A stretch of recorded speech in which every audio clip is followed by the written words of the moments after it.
Hello again, my name is Mr. Maths and this is Mr. Maths Revision. I'm going to continue with another maths video this evening, and that is on integration, and this is for the A-level students.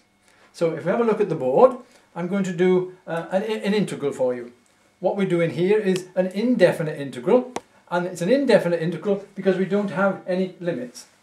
And on the right hand side of the board here we have the formula. You remember when you're doing your integration that you have the integral of x to the n, and that is equal to x to the n plus 1 over n plus 1. So if we look at the one we've got here, we have to integrate x to the power 3.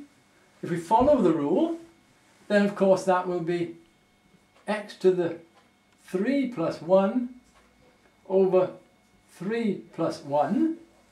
And of course you know that when you did your indefinite integrals, we always add a constant on at the end. And you must always put that constant on the end when we're doing an indefinite integral.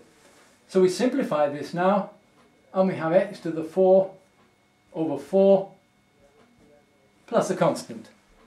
What we did is we used the formula for finding the integral. And I'll repeat that. It's the integral of x to the n is equal to x to the n plus 1 over n plus 1. So we've integrated the integral of x cubed dx. We've integrated with respect to x. Let's have a look at another example. Let's have a look at the integral of x squared plus x this time. And let's put this in a bracket. And of course it's with respect to x, so it's the integral of x squared plus x dx.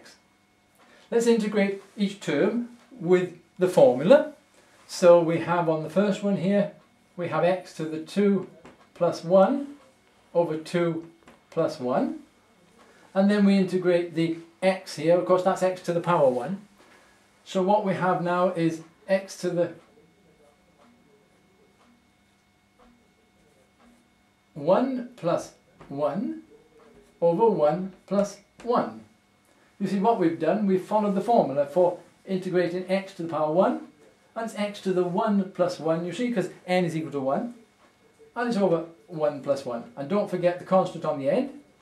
We simplify this, and we'll have x to the power 3, because 2 and 1 is 3, over 3, plus x to the 1 plus 1 is x to the 2 over 1 plus 1, which is 2, so that's x squared over 2, and don't forget then that constant, which is important at the end because we're doing an indefinite integral. So there we have two little examples. I hope you enjoyed our first little bit of revision on integration. Thank you very much, and look forward to tutoring you in the next mathematics video. Thank you very much.